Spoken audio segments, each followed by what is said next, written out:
Magandang umaga. Wala nang patid ang buhos ng ulan kasabay ng ihip ng hangin ang hatid ng bagyong Ruby.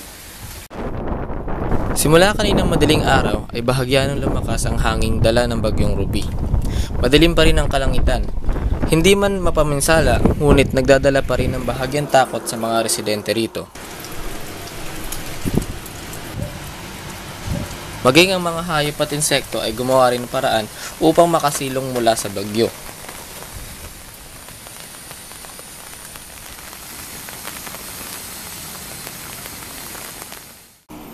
Ang alin namang ito ay naabutan kong naglalakad mula sa palengke na tila walang nararanasang bagyo. May ilan ding nasiraan ng tubo ng tubig dahil sa lakas ng presyo ng tubig na dumadaloy sa loob nito. Wala pa kasing Maynilad sa loob ng lugar na ito kaya balon ang pinagkukunan ng tubig. May ilang puno at halaman din ang tumabingi dahil sa hangin. At wala pa namang balita ng nasaktan o nasalantang residente dito sa lugar. Wala pa rin pumapasok sa lahat ng antas para sa mga estudyante dito sa lugar ng Cavite. Ayon yan sa huling ulat ng Pag-asa. Ako po si Yu Atienza, proud to be STIO. Salamat.